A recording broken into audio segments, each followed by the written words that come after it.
Bonjour à tous et bienvenue dans La Légende. Dans La Légende, c'est l'émission qui retrace l'histoire de vos émotions à travers le temps et la culture. Jeux vidéo, cinéma, manga, que sais-je. Aujourd'hui, nous allons parler de quelque chose que je ne maîtrise pas trop mais qui m'intéresse fortement et qui a sa place dans cette émission. Nous allons parler de Donjons et Dragons.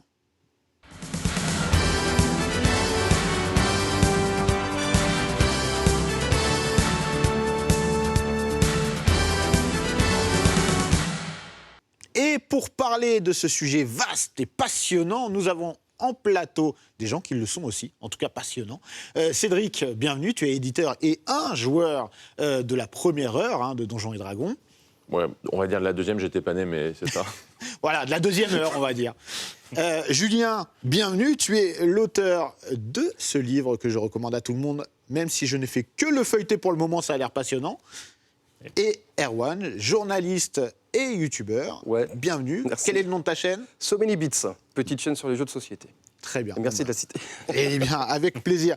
Donc, messieurs, nous allons aborder aujourd'hui un sujet, comme je l'ai dit, vaste. C'est un sujet que je ne maîtrise pas sur le bout des doigts. Je préfère être honnête, je vous l'ai dit avant. Et néanmoins, c'est un sujet qui, pour moi, mérite son émission, mérite d'être dans la légende, parce qu'on va parler aujourd'hui de Donjons et Dragons. Et avant toute chose, on va parler de qui se cache derrière Donjons et Dragons.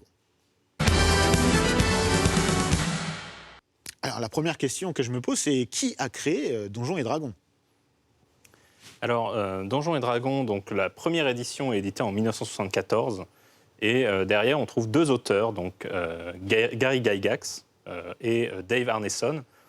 Donc, c'est deux Américains qui viennent du Midwest et qui viennent en fait de la pratique du wargame. À l'époque, dans les années 60-70, le wargame est un passe-temps très populaire. Alors, qu'est-ce que le wargame ? Je suis wargame, désolé, il va falloir... le jeu, on va dire le jeu de société de tactique militaire, donc avec des armées de figurines qui s'affrontent et qui souvent avec une perspective assez historique. Ouais, au début, c'était historique, quoi. C'était plutôt Alors, les guerres napoléoniennes, etc. Les guerres napoléoniennes, la guerre de sécession, la Seconde Guerre mondiale aussi, qui est un thème très populaire. Donc on était dans des faits historiques et non pas de la science-fiction ou de la fantasy. C'est ça, tout à fait.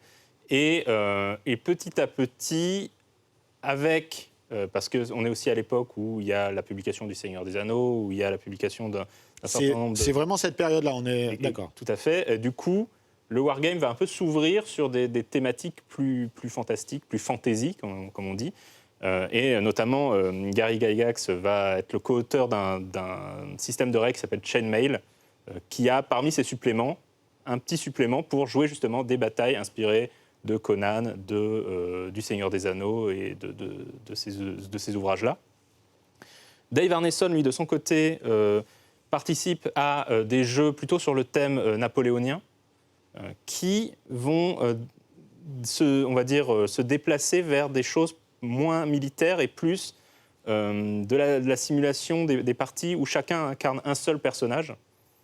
Donc c'est ce qu'on appelle le Bronstein à l'époque. Et donc ça n'a pas vraiment été édité en tant que jeu à ce moment-là. C'est un peu informel, ils font ça dans leur... Alors comment ça se présente justement ? C'est des manuels de jeu parce que c'est déjà du jeu de rôle ou est-ce qu'on c'est déjà défini en tant que tel ?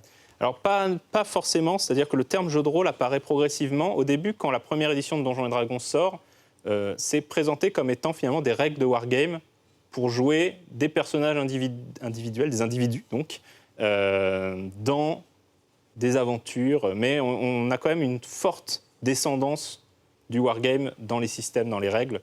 Et d'ailleurs, dans Donjons et Dragons, première version, les auteurs partent du principe que le joueur est déjà familier de comment on joue à un wargame et aussi de comment on joue à Chainmail, puisqu'ils reprennent un certain nombre de choses tirées de ce jeu et ils ne prennent pas du tout la peine de les réexpliquer. D'accord. Donc c'est pas très accessible à ce moment-là. C'est tough quand même comme... C'est cette filiation qui fait qu'on parle, dans le cadre de wargame et de jeux de rôle aujourd'hui, de jeux de simulation. Parce qu'en fait, on est parti de jeux qui essaient de simuler quelque chose de la réalité.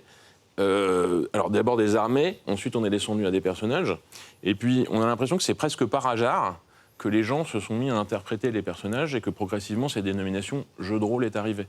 Parce qu'à la base, ces jeux c'est très technique, c'est une carte, c'est des pions, c'est des mécanismes avec des dés ou autres, mais ça reste l'idée d'incarner un personnage, de se projeter, etc. Et encore, en fait, elle va apparaître par magie. C'est-à-dire, elle n'est pas prévue, c'est quelque chose qui, à l'usage, à l'expérience, va apparaître dans la manière dont les gens jouent. Et on voit très bien d'ailleurs que sur les deux auteurs, Gary Gygax, lui, va plutôt tirer Donjons et Dragons vers le côté les règles, la simulation, côté très carré finalement du jeu. Et Arneson, lui, va plutôt tirer ça du côté, mais bon, les règles, c'est pas si important. Ce qui est important, c'est d'incarner un personnage. Et, voilà. Et il a fallu finalement que ces deux visions-là se rencontrent pour qu'une réaction se produise, et ça a été Donjons et Dragons. Alors, vous nous parliez justement des inspirations déjà premières de Donjons et Dragons, en tout cas d'où c'est parti. Est-ce qu'on peut rappeler, pour les gens qui ne connaissent pas du tout, comment ça se présente? Parce que là, on a vu un petit peu à l'image, c'est des livres en fait, et dedans, il y a des tas de règles, des tas de choses. Alors, je prends la question, mais si quelqu'un d'autre veut la prendre, n'hésitez pas. N'hésitez pas. Vas-y. En général, le jeu de rôle, on a d'un côté un meneur de jeu, parfois appelé gardien des arcanes, maître du donjon. Chacun aime sortir son titre, qui propose une histoire. Ça va trop loin, là. Propose une histoire aux joueurs et leur demande, voilà, vous êtes dans cette situation. Maintenant, que faites-vous? Et le joueur, selon sa fiche de personnage, a certaines capacités, certaines aptitudes, est meilleur dans certains domaines que d'autres, va décider proposer d'aborder la situation d'une certaine manière, et pour savoir s'il y parvient ou pas, là, on utilise les règles, alors, en général via un jet de dés, pour savoir si, effectivement, il y arrive ou pas. Et du coup, l'idée, c'est qu'évidemment, ce n'est pas figé, donc le meneur de jeu s'adapte à ce qui se passe, ce que les joueurs proposent, et ce que les dés donnent comme résultat pour emmener l'histoire dans différentes directions. D'accord. En fait, c'est très confortable pour les joueurs, le jeu de rôle, moi, je trouve, parce que finalement, les joueurs n'ont pas besoin de connaître les règles, contrairement à un jeu de société classique. Pourtant, c'est tout... C'est le maître du jeu qui... On dirait que c'est tout l'inverse. On a l'impression qu'on doit tout connaître, et non, c'est vrai que ça paraît très compliqué de il l'extérieur. est quand même préférable pour le joueur de connaître l'univers, évidemment. Parce que c'est plus facile pour lui de faire évoluer son personnage dans un univers qu'il connaît. Donc ça demande un petit peu d'apprentissage avant, de s'y intéresser. Mais on peut très bien, en tant que joueur, se mettre les pieds sous la table, créer son personnage, et après c'est le maître de jeu qui te dit là, si tu veux faire ça, il faut que tu jettes ce dé-là, ou il faut que tu peux pas le faire parce que tu n'as pas cette aptitude, etc. On peut très bien... les néophytes peuvent très bien commencer une partie de jeu de rôle sans forcément connaître le jeu, quoi. Alors, cette vision est très révélatrice du côté jeu de rôle. Parce que dans le jeu de simulation et dans le wargame, et donc dans le jeu de rôle au début, les joueurs, bien sûr, qu'ils veulent connaître les règles. Ouais. Parce que leur idée, c'est d'arriver à résoudre des problèmes mécaniques en optimisant ce qu'ils utilisent. Alors après, donc c'est pour ça que les premières versions de Donjons et Dragons, d'abord, il y a peu de règles, mais à un moment deviennent très simulationnistes avec beaucoup d'éléments, beaucoup de choses à regarder. Et bon, il ne faut pas rêver, hein, les joueurs, quand ils ont fait une partie de jeu de rôle, ils veulent en connaître plus. Donc ils passent du temps à lire le livre, à travailler sur la feuille des personnages, etc. Mais la version très rôle, je peux arriver, on m'explique qui c'est mon personnage, je joue, quand je dois faire quelque chose, le meneur de jeu m'explique ce qui se passe. Et en fait, après Donjons et Dragons, il y a une variété de jeux de rôle qui sont sortis, plus ou moins simulationnistes. Mais il existe des jeux de rôle qui ont supprimé le hasard, qui ont supprimé les dés. Un jeu de rôle dans le monde d'Ambre basé sur les Lasny, qui n'a pas de dés du tout se base sur la manière de raconter les choses. Donc ça, c'est vraiment la vision évoluée. Et c'est la vision forte aujourd'hui. Aujourd'hui, il y a beaucoup moins de gens qui pratiquent le jeu de rôle pour être simulationniste pur wargame, et beaucoup plus pour rentrer dans l'interprétation, dans des jeux simples, dans des choses facilement abordables. Et justement, d'après vous, puisque voilà, on revient à la base, vous avez abordé, c'est le jeu de rôle, hein, Donjons et Dragons, c'est du jeu de rôle. Qu'est-ce que vous venez chercher, vous, dans le jeu de rôle ? Moi, ce que j'ai toujours trouvé... il y a beaucoup de choses, mais ce que j'ai toujours trouvé fantastique, c'est sa vertu cathartique. C'est-à-dire, quand on est dans un jeu de rôle, que ce soit un jeu de rôle sur table ou un jeu de rôle grandeur nature, parce que j'en fais beaucoup, on est dans un univers à part, et le reste des problèmes quotidiens sont mis de côté parce qu'on rentre dans des logiques et dans un univers et dans des problèmes qui ont leurs propres règles. Et ça, c'est quelque chose de fabuleux pour se nettoyer l'esprit. Ouais, Tout ça en s'amusant. C'est vrai, ouais. Je pense que moi, par exemple, j'avais deux passions, toujours deux passions, le cinéma et le jeu. Et ça correspond, en fait, c'est le même schéma. C'est quand on voit un film, on s'évade, on se met une bulle autour de soi, on se fait raconter une histoire. Et le jeu, c'est exactement pareil. Quand on fait une aventure de jeu de rôle, que ce soit Donjons Dragons ou d'autres, parce qu'il y en a énormément depuis, on pénètre un univers et on est quelqu'un d'autre. Alors moi, j'ai jamais été un super fan de l'acting dans le jeu de rôle. Bon voilà, il y a des gens qui sont très à l'aise avec ça, qui font carrément qui incarnent leur rôle en changeant de voix, en faisant quasiment du théâtre. Moi, c'est plus l'univers qui m'intéresse. C'est apprendre un univers, rentrer dans un univers. D'ailleurs, c'est comme ça que je suis rentré dans Donjons Dragons. C'est quand j'ai un pote au collège, au milieu des années 80, qui m'a dit j'ai découvert un jeu, c'est comme le Seigneur des Anneaux, sauf que tu incarnes un des personnages. Ah, t'as les yeux qui brillent, évidemment.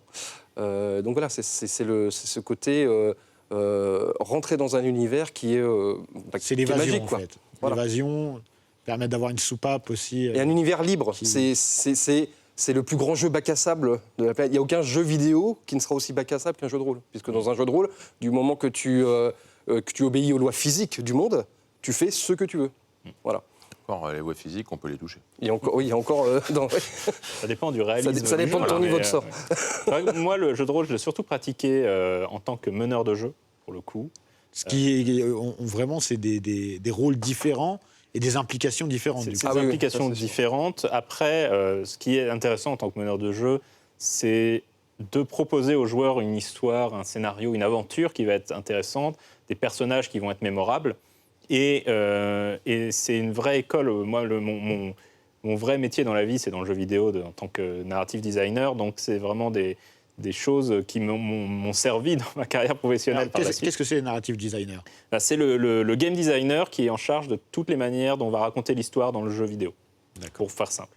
Et donc, il y a une filiation directe entre le travail du meneur de jeu et ce métier-là. Et le fait de proposer une histoire en gardant toujours à l'esprit que les joueurs peuvent arriver et tout casser, et tout emmener dans une direction à laquelle on ne s'attend pas du tout, et savoir retomber sur ses pieds derrière, savoir aller avec eux dans une direction, et quelque part aussi se challenger soi-même. En se disant, Parce qu'ils vont le faire. Hein. Oui, ça c'est Ça, la c'est règle. Il y a toujours des joueurs pervers La qui règle, font un malin c'est que plaisir de ils vont casser le partir là où schéma c'est pas narratif prévu. du jeu. Et là, il ne faut pas paniquer en tant que maître de jeu. Il y a des joueurs qui sont un peu spécialistes du faire dérailler une histoire. Il y a des joueurs qui le font totalement C'est par les accident ancêtres parce qu'on des leur trolls. propose un truc et ils pensent à une idée de solution à laquelle le MJ n'a pas du tout pensé. C'est ça, ouais. Et du coup, voilà, je trouve que c'est super, en tant qu'on va dire raconteur d'histoire, c'est un vrai challenge et un vrai plaisir de se dire « Ah, j'avais pas pensé à ça, voyons où ça nous emmène et construisons cette histoire Ça force ensemble. la créativité. Et d'ailleurs, Maxime Chatham, qui nous a fait le plaisir et l'honneur de faire la préface du livre, Le et ce livre. qu'il dit dans sa préface, c'est que la meilleure école pour apprendre à raconter des histoires, à écrire, ça a été le jeu de rôle. Et pour cause. Parce qu'on est confronté, on établit une histoire et on est confronté à la manière dont les gens l'aperçoivent en permanence dans une partie de jeu de rôle. Et maintenant, j'aimerais justement qu'on parle un petit peu, on a parlé de votre arrivée dans le jeu de rôle, j'aimerais maintenant qu'on parle de l'arrivée de Donjons et Dragons en France. Parce que effectivement, on l'a dit, ça vient donc des États-Unis. On a tous un certain âge autour de la table. C'est quelque chose qui est arrivé quand en France? Moi, de mon esprit de néophyte, je date ça au mi-80, quoi. Je vais commencer et je vais laisser Julien finir. C'est qu'il y a quelque chose qui était clair dans le jeu de rôle à ses débuts, c'est que les gens qui ont commencé à jouer, c'était généralement des étudiants qui étaient en études supérieures, ou en tout cas des gens qui avaient une culture parce qu'il fallait parler anglais. Parce qu'évidemment, c'était quelque chose... Alors attention, je suis obligé de t'arrêter. On a aussi une culture quand on ne fait pas des études supérieures. Non, attention. Non, mais il fallait parler anglais, il fallait connaître des gens qui venaient du jeu de rôle aux États-Unis. C'était pas si simple que maintenant, etc. Donc, c'est pas que l'anglais, en fait. C'est et d'ailleurs, c'est venu beaucoup par les universitaires. Il faut avoir accès aux livres. Donc, on s'est retrouvé avec des communautés étudiantes, etc., du supérieur, parce que quand on est au lycée, ça va pas... Enfin, pas vraiment ces choses-là. Et beaucoup de jeux ont été appréhendés pour la première fois en anglais, joués à partir de versions anglaises avant qu'il y ait des traductions. Avant des traductions. Et du coup, les joueurs de jeux de rôle venaient beaucoup de ces milieux-là, enfin de ces milieux étudiants, du secondaire. Mais en termes de chronologie, on est dans quelle période ? On est très peu après les États-Unis. Les premières, on va dire, les premiers clubs de Donjons et Dragons dans les MJC qu'on avait à l'époque se font en 77-78. Ah oui, donc c'est parce qu'il y a une poignée de boutiques qui, à l'époque, font surtout du jeu de plateau, qui vont importer cet étrange jeu qui a l'air de cartonner outre-Atlantique, qui vient d'arriver en Grande-Bretagne. Et du coup, les boutiques parisiennes, notamment, vont vouloir l'importer, mais ne savent pas trop ce que c'est, honnêtement, à ce moment-là. Et il y a quelques curieux qui vont acheter ces jeux, qui vont vouloir y jouer, qui vont monter des clubs. Là, dans le livre, on a pu avoir le témoignage, notamment du cofondateur du premier club de Donjons et Dragons en France. Donc voilà, le club de la MLC Saint-Rémy-les-Chevreuses. La fameuse. Ensuite, petit à petit, il y a d'autres clubs qui se sont formés autour de celui-ci. On va dire des gens qui ont découvert Donjons et Dragons dans ce club, qui sont allés fonder d'autres clubs ailleurs. Un qui est très connu, c'est le club de la rue d'Ulm, donc, qui est en fait le club de l'école normale supérieure. Et où on va retrouver des gens qui ensuite vont fonder le magazine Casus Belli, qui devient le magazine un peu de référence. Ouais. Mais il faut quand même attendre facile 5-6 ans entre ce premier contact en France, on va dire, et la première traduction officielle en français de Donjons et Dragons. Et qu'est-ce qui motive justement à la traduction ? C'est-à-dire qu'il y avait un tel succès en version originale, ou en tout cas en anglais, que... il y a eu une opportunité, on a perçu ça comme une opportunité commerciale ou c'était juste par passion, j'ai envie de dire Je pense qu'il a fallu que les gens, les étudiants qui jouaient à Donjons et Dragons deviennent suffisamment vieux, entre guillemets, pour être en mesure de fonder des maisons d'édition pour traduire ces jeux. Ah, donc c'est vraiment des passionnés qui ont fait en sorte que le jeu soit traduit. C'est ce qu'on voit beaucoup. Alors il y a des entreprises quand même qui vont un petit peu saisir la chose. L'opportunité. Voilà, mais souvent on trouve quand même des gens comme François Marcella Froideval, qui aujourd'hui est peut-être surtout connu pour les Chroniques de la Lune Noire, la bande dessinée, mais qui a été l'un des moteurs, on va dire, de la publication de Donjons et Dragons en France, et qui est même après allé aux États-Unis travailler avec Gary Gygax. Voilà, donc c'est des gens comme ça, finalement, il a fallu que ces gens poussent un petit peu la machine. C'est pas un cas isolé, c'est-à-dire que tous les trucs underground, toutes les choses underground qui sont sorties comme ça, qui sont arrivées via des passionnés, c'est un peu ça. Manga aussi. C'est un peu, je suis un des cofondateurs d'Animeland. Animeland, c'est la même histoire. Il n'y avait pas de manga en France, il n'y avait rien. Il a fallu comprendre comment avoir des informations, comment acheter des mangas en japonais, les traduire, récupérer... Il n'y avait pas Internet à l'époque, je rappelle. Donc, récupérer des vidéos qui n'étaient même pas sur le standard vidéo. Enfin, il faut des moyens pour commencer à le faire. Mais c'est toujours la passion qui fait que ça part. Alors, la passion, soit on a réussi à la suivre tout seul, soit on arrive à convaincre des entreprises que ça pourrait marcher. Le jeu de rôle... n'a pas été mainstream, mais ce qu'il faut savoir, c'est qu'il n'y a pas plus passionné qu'un joueur de jeu de rôle pour parler du jeu de rôle. C'est-à-dire que les gens qui jouent au jeu de rôle, pour les gens qui jouent au jeu de rôle, le jeu de rôle a un énorme impact sur leur vie, leur manière de voir les choses, leurs capacités, leurs envies. C'est rare d'être... soit on ne comprend rien et on ne participe pas, mais quand on devient un joueur de jeu de rôle, c'est toujours quelque chose qui vient du cœur. Et ça... c'est quelque chose d'important parce que ces gens-là, après, on parle des Chroniques de la Lune Noire, qui sont elles-mêmes inspirées de parties de Donjons et Dragons. Donc il faut quand même être vraiment investi dans ce qu'on fait dans le jeu de rôle pour ensuite l'utiliser dans le restant de sa vie pour créer, etc. Et c'est ça c'est une des grandes forces du jeu de rôle d'ailleurs. C'est l'implication des gens. Je suis arrivé en bout de chaîne, moi, parce que j'étais collégien de province. Donc je me suis mis au jeu de rôle en 85, quand ça a commencé vraiment, on va dire... plus populaire. Ça n'a jamais été... on ne peut pas dire que ça a été grand public non plus, mais il y a quand même eu une espèce d'âge d'or populaire du jeu de rôle, hormis maintenant. Mais au milieu des années 80, il y avait quand même beaucoup de jeux de rôle qui sortaient. Il y a même je me rappelle des grandes maisons d'édition qui faisaient des jeux de rôle qu'on pouvait trouver en librairie. Il y avait aussi les fameux livres dont vous êtes le héros. Hein. Moi, c'est comme ça que j'ai découvert. En fait, le livre dont vous êtes le héros est arrivé, a créé des gens qui... Alors, on rappelle pour ceux qui n'ont pas connu, excuse-moi Cédric, c'est un livre où on pouvait faire des choix, en fait, directement à chaque page, qui, en fait, ont fabriqué, entre guillemets, notre histoire narrative, justement, en fonction de nos propres choix. Ce qui est un peu l'essence du jeu de rôle, en fait. Oui, mais ça existe encore aujourd'hui. Hein.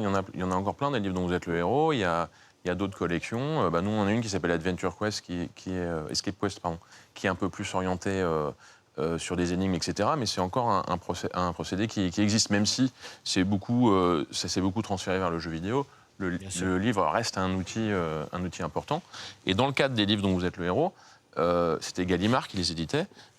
Ils ont même édité L'Œil Noir, qui était le jeu de rôle allemand de référence de l'époque. Donc c'était disponible dans toutes les librairies. Et d'ailleurs, dans mon cas, mon premier contact avec le jeu de rôle, c'est parce que je jouais à des livres dont vous êtes le héros. Et au CDI de mon collège, je faisais toute la rangée. Et à un moment donné, j'en prends un qui, en fait, n'était pas du tout un livre dont vous êtes le héros. C'était un supplément de L'Œil Noir. J'ai ouvert, je fais, mais qu'est-ce que c'est que ce truc? Comment ça se joue? Voilà, ce n'est que plus tard que j'ai compris qu'en fait, c'était un jeu dont vous êtes le héros. Il y avait une petite distinction. Mais il y a une grosse différence pour moi, c'est que le livre, vous êtes seul. Ouais. Oui, c'est une expérience solitaire, mais c'est une espèce de jeu de rôle, on va dire, light, quoi. Je pointe cette différence parce qu'elle est fondamentale. Dans un livre, on est seul. Dans un jeu vidéo, on est seul face à son écran. On peut jouer en réseau, mais on est seul face à son écran. Dans un jeu de rôle, on est face à face. Donc, le jeu de rôle est une activité beaucoup plus sociale, au sens propre du terme social, que la plupart des autres formes de son application et de ses dérivés. Et ça, c'est très intéressant pour comprendre comment il fonctionne, pourquoi il fonctionne si bien aujourd'hui dans un monde où on a beaucoup de communication online, mais que ça élargit nos cercles d'amis et qu'on a besoin de plus de rencontres physiques. Et un retour du jeu analogique en contradiction avec les jeux numériques, quoi. Oui, non, mais c'est ça qui est très intéressant, c'est que ça crée du liant et du lien tout court. Justement, là, on était, on va dire, début 80, mi-80, etc. Moi, je suis début de 80, j'ai connu... via les livres, et souvent ce qu'on entendait, c'est que voilà, c'était que ce soit Donjons et Dragons et les jeux de rôle, c'était limite pour, comme tu parlais tout à l'heure d'école sup, etc., limite c'était pour certaines classes sociales et pas d'autres. Est-ce que dans les faits... pour les geeks. Alors, oui et non, parce que... Geek est une classe sociale. Ou les nerds. Voilà. C'est sa propre classe sociale. Alors, oui et non, parce que c'est, encore une fois, attention, c'est une idée préconçue que je dis. Je ne dis pas que c'est une réalité. Et j'aimerais justement avoir votre avis là-dessus. Est-ce que ça n'a pas été réservé justement à un public peut-être qui avait... Je ne sais pas s'il y a une étude sociologique à ce niveau-là, mais... Je ne pense pas qu'il y ait jamais eu d'études sociologiques, mais c'est ce que je dis, c'est que c'est arrivé par des moyens difficilement accessibles. Après, ça a été... c'était L'Œil Noir. Après, c'était Méga, jeu de stratégie hors série, donc dans tous les kiosques, un jeu de rôle qui s'appelait Méga. Le fait est que, à partir du moment où c'était dans les kiosques, on ne peut pas dire qu'il y avait une barrière sociale à l'entrée. Pratiquement n'importe qui pouvait l'acheter. Mais évidemment, comme ça venait de l'anglais, etc., la base de la communauté, elle avait ce côté études supérieures. Donc, pour moi, il a fallu beaucoup de temps pour que ça se diffuse. Le jeu de rôle, c'est entièrement accessible à tout le monde. C'est plus ce qui entoure le jeu de rôle et les circonstances sociales, les problèmes qui font que les joueurs viennent plus de quelque part.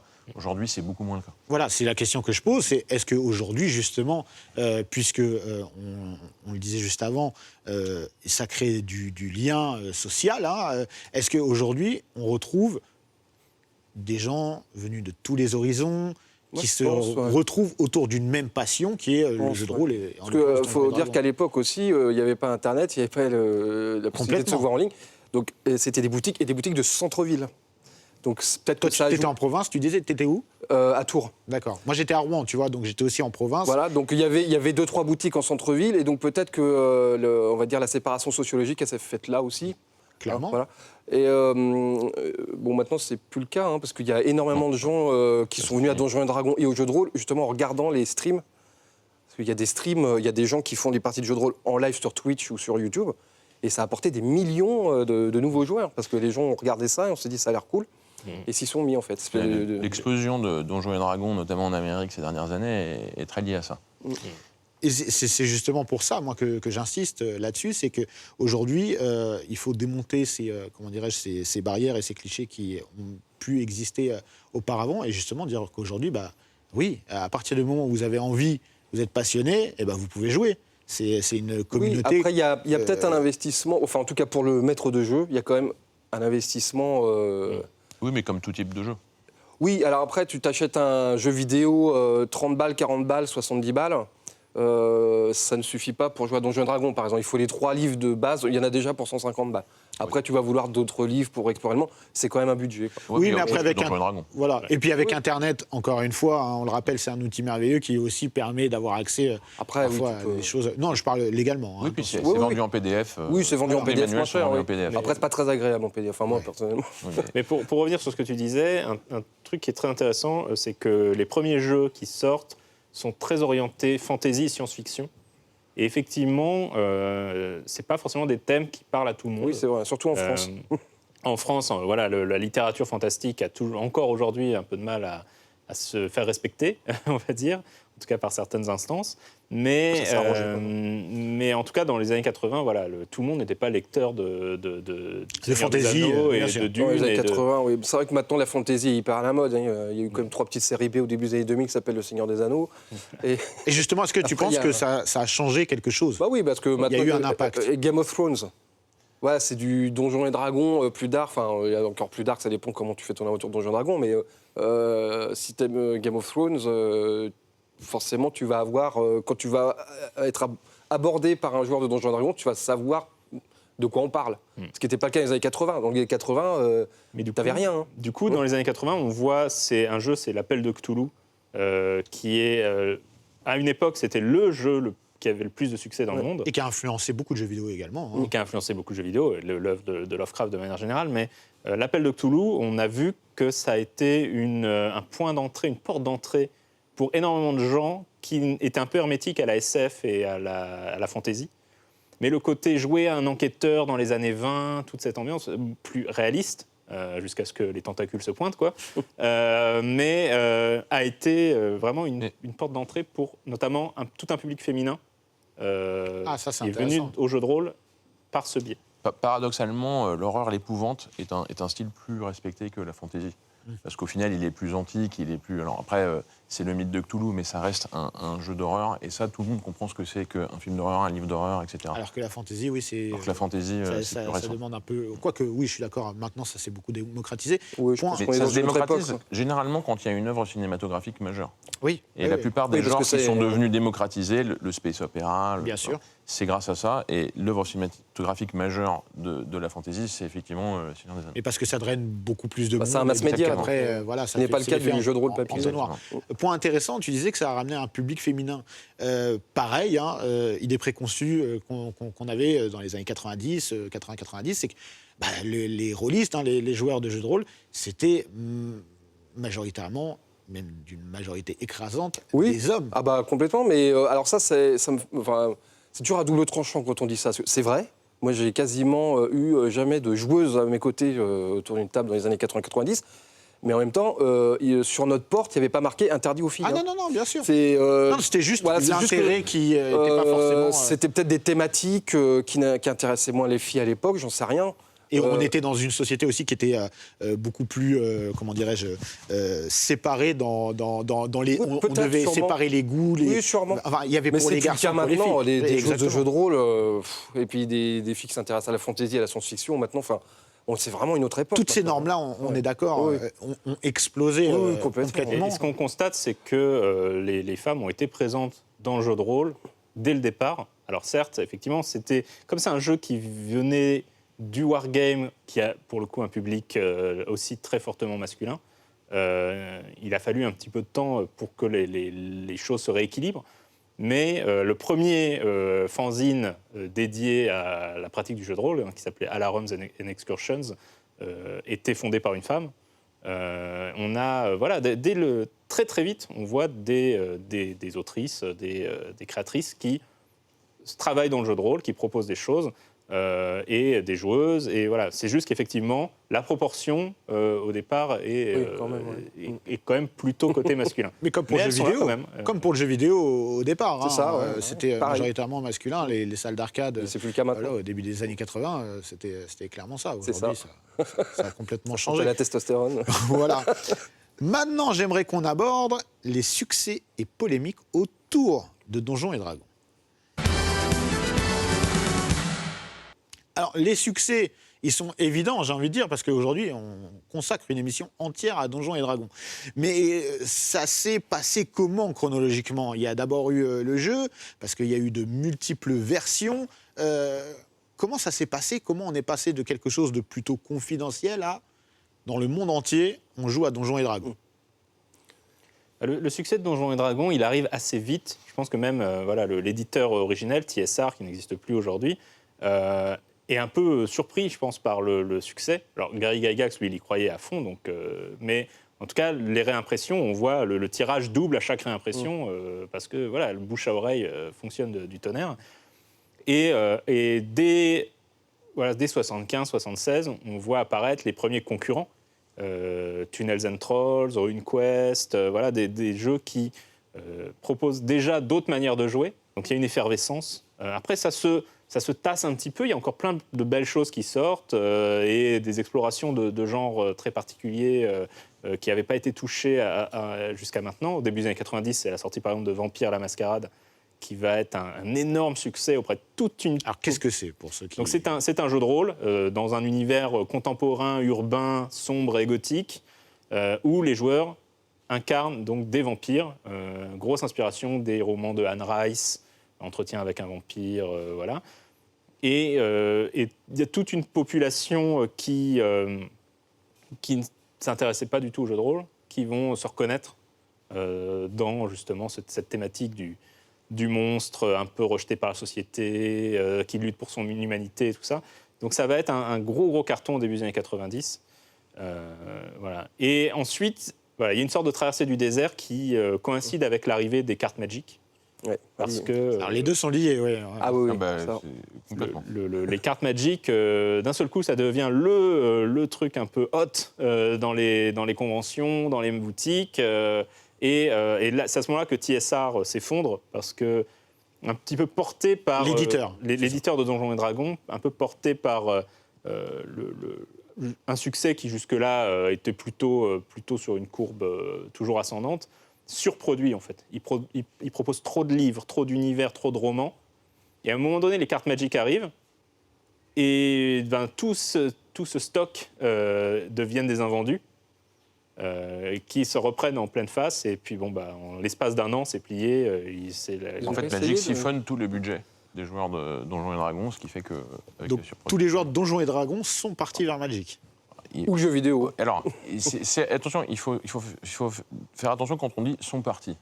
D'accord, il y a Magic, et je pense qu'un nombre significatif de joueurs de Donjons et Dragons ont joué à Magic. Ça ne veut pas dire qu'ils sont partis. C'est-à-dire qu'ils ont un nouveau jeu qui va les occuper un temps, mais qu'ils vont potentiellement revenir après, etc. C'est pas la mort du jeu de rôle, c'est juste, il y a un game changer, etc. Sauf que ça, dans les circonstances de surproduction, etc., les boutiques se tournent vers Magic parce que c'est plus facile à vendre, etc., ça crée une espèce de trou. Ils n'ont pas le temps de se réinventer assez. Et du coup, la situation devient catastrophique pour eux. Et du coup, qu'est-ce qui se passe ? TSR est racheté par Wizards of the Coast, l'éditeur de Magic. Eh oui. Sauf qu'une fois qu'ils sont rachetés par l'éditeur de Magic, l'éditeur de Magic est bien content, mais Wizards, leur revenu principal, c'est quand même les cartes Magic. Donc, du coup... et ensuite, Wizards of the Coast est racheté par Hasbro. Et en fait, pendant tout ce temps... Donjons et Dragons, c'est un peu le truc qu'on a au fond du catalogue un peu poussiéreux. Un peu poussiéreux. Ok, on continue à le faire vaguement pour les geeks, pour faire plaisir, etc. Mais bon, nous on fait des cartes Magic. Oui, c'est vrai que ça a un peu disparu des radars pendant une décennie. Mais c'est exactement ça qui s'est passé. Et paradoxalement, c'est aussi on a en parallèle le développement d'Internet et il y a toute une communauté indé du jeu de rôle qui maintenant qui a plus l'ombre de Donjons et Dragons qui plane écrasante sur tout le marché, en particulier aux États-Unis. En France, c'était un peu moins le cas, mais aux États-Unis, c'est vraiment D&D et puis les autres se battent un peu pour les miettes, quoi. À partir du moment où il n'y a plus cette ombre écrasante, on a le jeu indé qui se développe avec des propositions très différentes, parfois en opposition totale avec ce que faisait Donjons et Dragons, et qui crée des débats qui durent encore aujourd'hui parfois. Mais en tout cas, toute cette proposition indé apparaît, qui donne naissance par la suite à des éditeurs qui se lancent à leur tour, qui vont proposer des choses.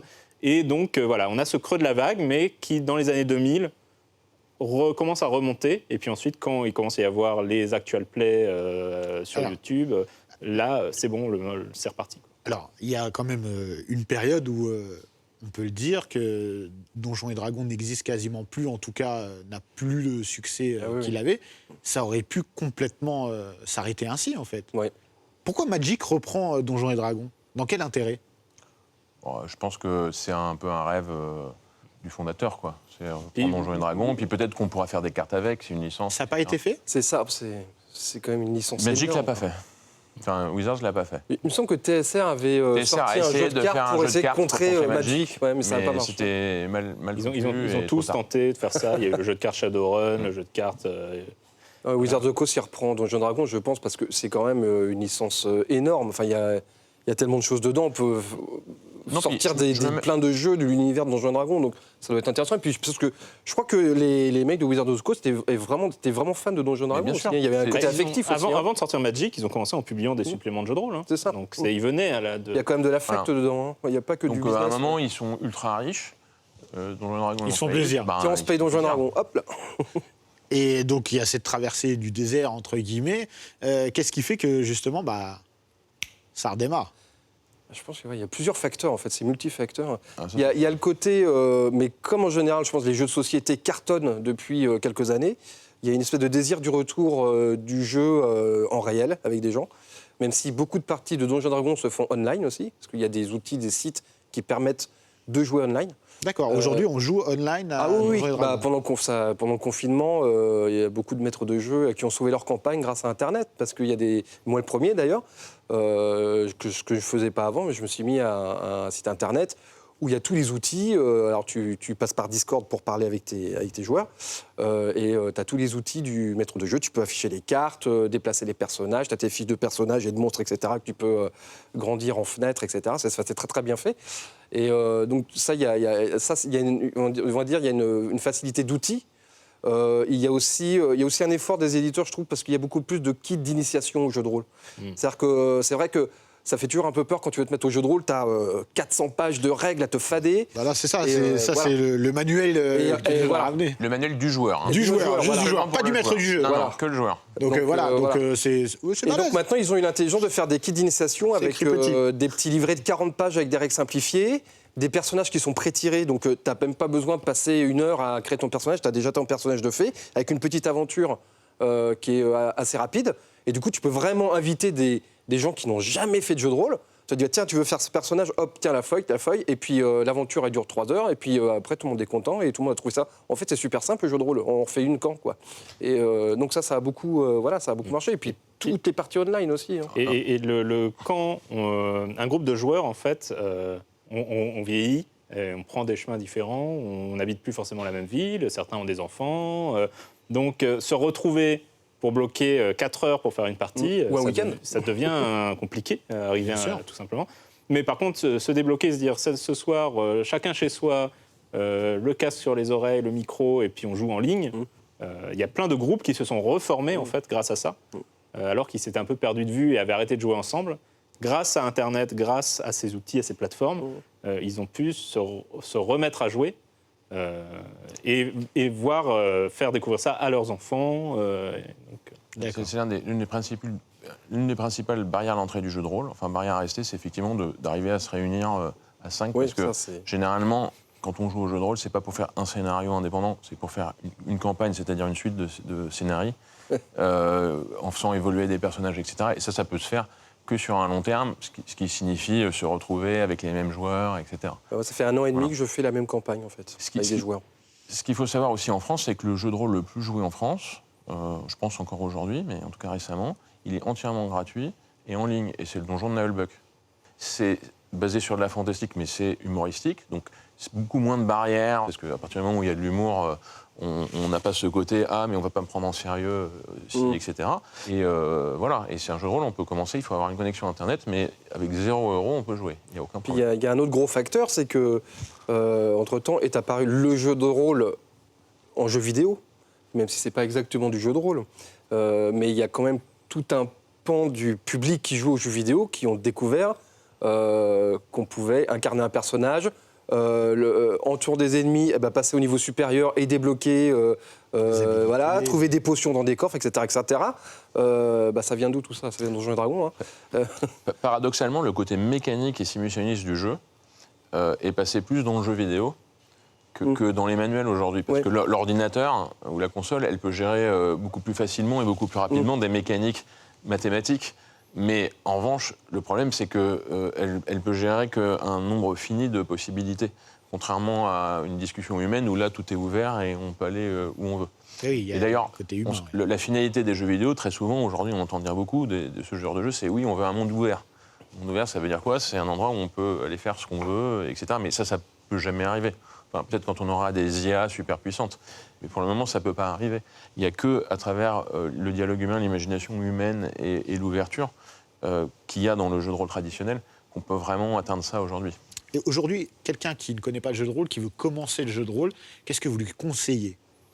Je disais, l'un des nombreux kits d'initiation qui existent. Ça, c'est très très bien. Qui, globalement, sont tous très bien faits. Il y en a même pour Donjons et Dragons, il y a un kit d'initiation pour Donjons et Dragons, pour plein d'autres jeux. Et ses dérivés, il y en a pour l'Appel de Cthulhu. Il y a celui d'Alien qui sort, il y a le jeu de rôle d'Alien qui sort fin octobre, là il y a le kit d'initiation. Donc les gens qui n'ont jamais fait de jeu de rôle mais qui kiffent Alien, voilà, c'est un très bon moyen de commencer. Par exemple. Voilà, ou en ligne, il y a tout ce qu'il faut. Mais je pense que le conseil à donner à ces gens-là, c'est qu'est-ce que vous aimez? Vous aimez la fantaisie, C'est ça, vous il aimez faut les d'abord adhérer polars, à l'univers. Ouais. vous aimez la vie traditionnelle, vous aimez les petits poneys. Le cyberpunk. Il Voilà, faut aller vers un univers qu'on aime. En fait, c'est même pas ça. Si vous pouviez faire semblant d'être n'importe qui, n'importe où, qu'est-ce que vous voudriez faire? Vous voulez être Superman, vous voulez être Gandalf, vous voulez être Bilbo, vous voulez être Neo dans Matrix. C'est quoi votre truc? Et après, d'aller dans cette direction-là et de chercher un kit d'initiation qui existe probablement.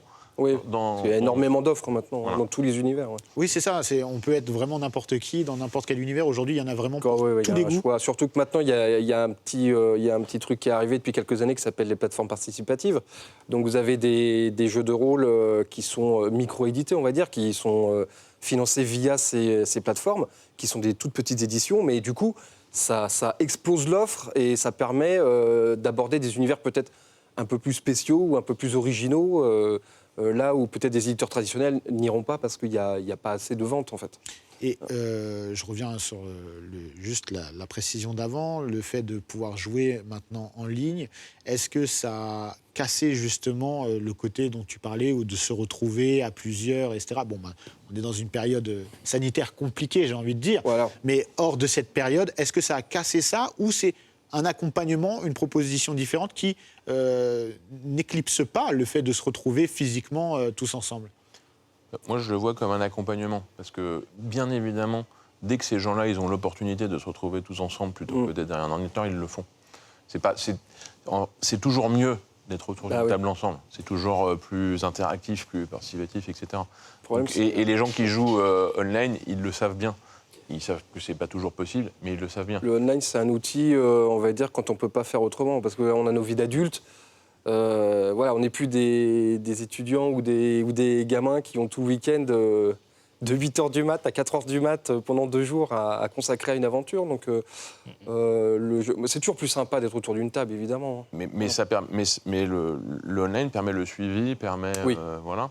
Ça donne de l'importance aux nombreuses conventions et autres, d'ailleurs. Parce que souvent, les gens ils se disent « Ah, ce week-end-là, on va tous sur la convention, et puis on en profite pour rejouer ensemble, etc. » Ça permet de rencontrer des nouveaux joueurs. Toutes les opportunités de rencontres sociales, j'en trouve augmentées, dans un contexte normal. Il y a quelques années, Wizard of the Coast avait fait une campagne de publicité qui était très, très maligne, où on voyait un gars qui jouait dans le noir sur son écran d'ordinateur avec la lumière blafarde, voilà, et puis qui avait l'air un peu comme ça, et il y avait marqué quitte à passer toute la nuit à prétendre être un elfe, faites-le autour d'une table avec vos amis.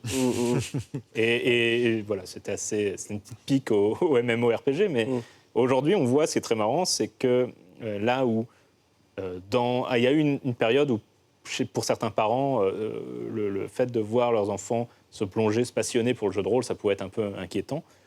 Et là, aujourd'hui, on voit Comme le ça phénomène... l'a été pour le jeu vidéo également. Oui, là, on voit voilà, le c'est phénomène pareil. inverse où les parents se disent « Ah, au moins, il Socialise. voit des gens, il lit des livres, Oui, il exactement, passe ouais. pas tout son week-end sur Fortnite. C'est ça. C'est beaucoup mieux. » Mais justement, c'est intéressant. Est-ce que vous êtes d'une certaine génération? Est-ce que vous avez vu d'autres générations justement arriver dans le jeu de rôle ou c'est que des gens de votre Ah génération? non, il y a beaucoup de jeunes maintenant. Donjons & Dragons, la V5, parce qu'actuellement c'est la version 5 du jeu, est un succès phénoménal. Ils n'ont jamais vendu autant de livres de Donjons & Dragons de leur histoire. Hein.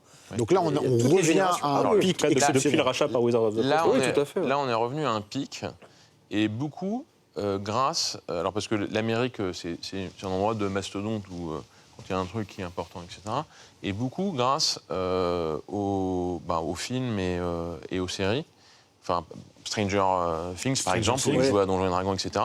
Et ça a réveillé... Et certains acteurs... Alors, Donjons & Dragons, ils utilisent de Joe Manganiello, que vous voyez... dans la dernière saison de Big Bang Theory, il apparaît, il fait une partie de Donjons & Dragons. Oui. C'est l'acteur qui est dans...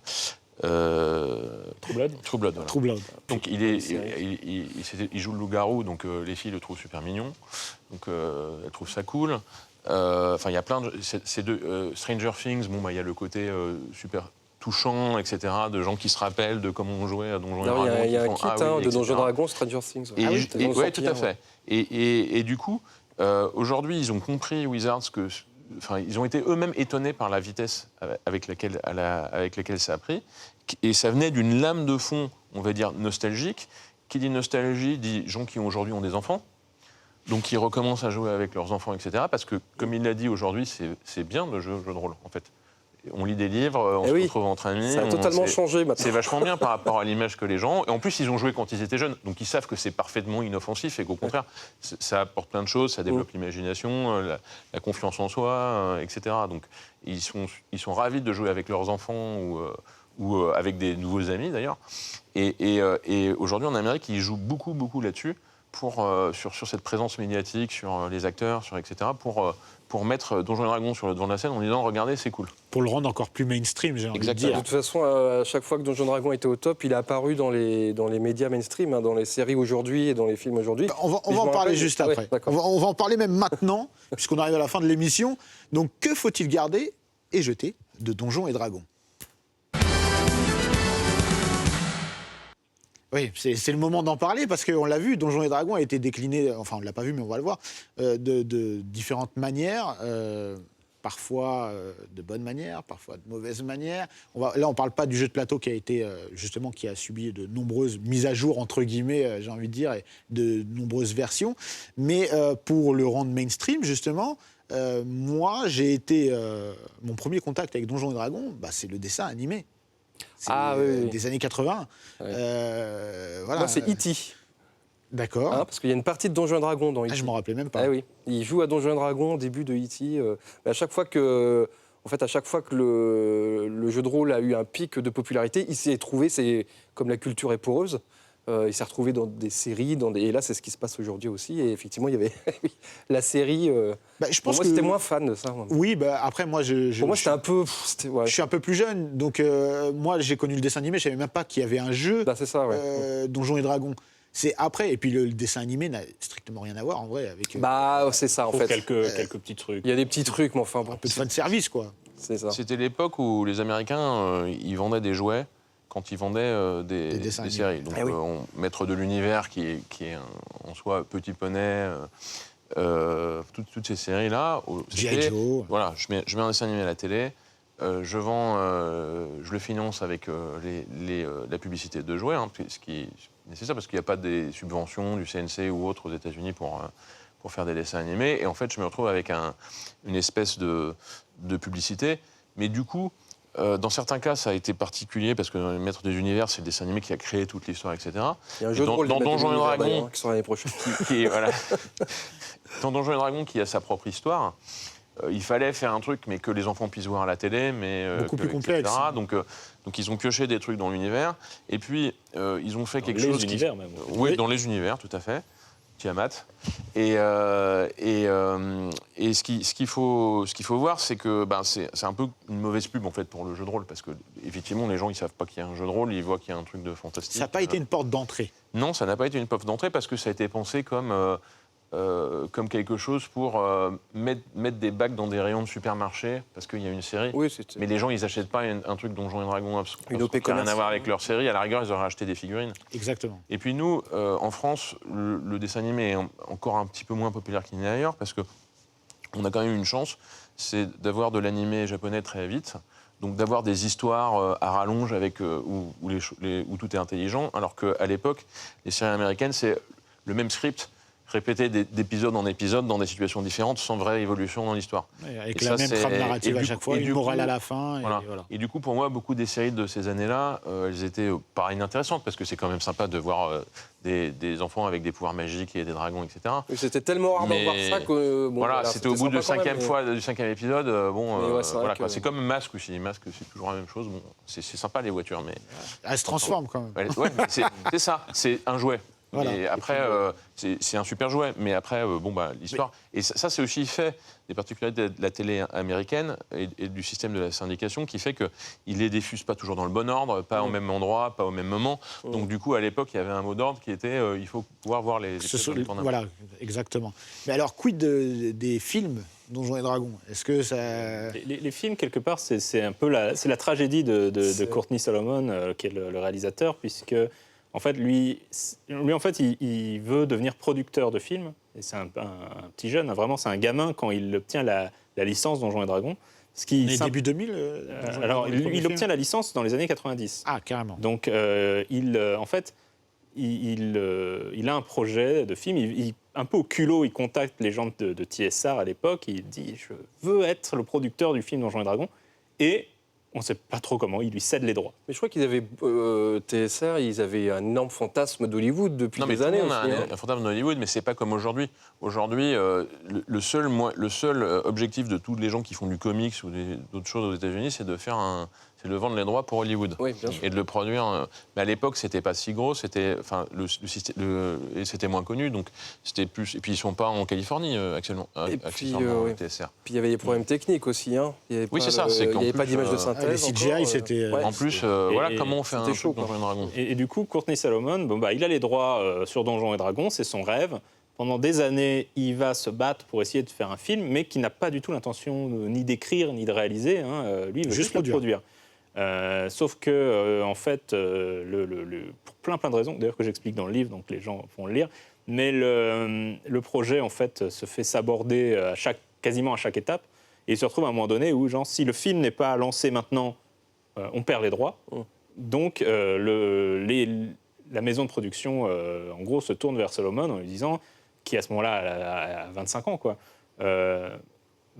Écoute, c'est ton projet depuis le début, t'as qu'à le réaliser, quoi. Voilà. Et donc, il réalise le film tant bien que mal, avec un script qui n'est pas le script que lui voulait faire, mais qui est le seul qui a été approuvé par TSR à ce moment-là. Et on se demande comment. Hein. Et du coup, il le fait. Et Profion, Damodar, tout ça. Là, on va dire c'est entré dans la légende, mais pour d'autres raisons. Mais est-ce que vous conseillez aux fans de Donjons et Dragons ou pas, en vrai? Parlons franchement, oui. Non. Nine. Non. Et ça, en plus, ça n'a rien à voir. Enfin, je veux dire... Alors, parce que moi, déjà, en n'étant pas joueur de Donjons et Dragons, j'ai trouvé ça éclaté.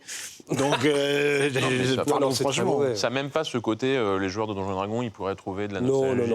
Non, je conseille plutôt d'aller voir Stranger Things, les joueurs de Donjons et Dragons, ils trouvent ça beaucoup plus rigolo de voir les enfants jouer. Mais justement, c'est ce que j'allais vous demander. Est-ce qu'aujourd'hui, qu'est-ce qui est dérivé de Donjons et Dragons, ou qui en parle, qui fait un peu la fierté, justement, des joueurs? Stranger Things, quand vous êtes joueur, vous voyez ça, vous vous dites « Ah, ça fait plaisir ».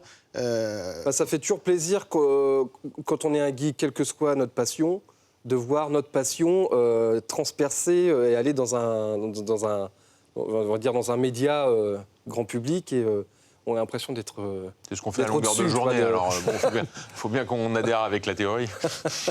On a l'impression d'être privilégié parce qu'on connaissait le truc avant que tout le monde le connaisse via Mais le quand film ou la série. Quand c'est bien traité. Quand c'est bien traité, Voilà. bien sûr, sinon t'es en colère. Ouais, c'est ça. Donc là, on a Stranger Things. Et pour conclure, est-ce qu'il y a quelque chose d'autre qui vous parle? En fait, je fais une petite parenthèse, c'est que Donjons et Dragons a été conçu indépendamment des mondes. Donjons et Dragons comme ça a été conçu au moment de la simulation, c'était plus un système, et le monde, on verra après. Contrairement à la quasi-totalité, il doit peut-être y avoir des exceptions, des autres jeux de rôle qui ont été conçus pour fonctionner dans un monde donné. Oui, c'est vrai. Donc dire, je fais un film dans l'univers de Donjons et Dragons, Il y en a plein. ou Ça n'a pas de autre chose, sens. C'est ça un n'a non-sens. pas de sens. Ouais. En revanche, dans un second temps, ils ont fait un certain nombre de settings, donc Greyhawk, les Royaumes oubliés, Forgotten Realms, Dragonlance, etc., qui sont tous des mondes différents. Avec Dark Sun, voilà, très Mad Dark Max. Sun. Certains, Planescape.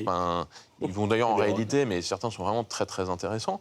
Mais aujourd'hui, si on voulait faire une œuvre basée sur une histoire Donjons et Dragons, ça sert à rien de dire c'est Donjons et Dragons. Il faut dire c'est Forgotten Realms, ou ça. Greyhawk, ou Dark Sun. Ça s'appellerait Et- certainement comme ça. Voilà. Et comme c'est des mondes qui ont été développés après le système, ils ne sont pas aussi connus que... Enfin, il y a beaucoup plus de gens qui connaissent Donjons et Dragons que Bien sûr. l'appel de Cthulhu, mais il y a beaucoup plus de gens qui connaissent le monde de Lovecraft, l'œuvre de Lovecraft, que l'univers, ouais. n'importe lequel des settings de campagne de Donjons et Dragons, en fait.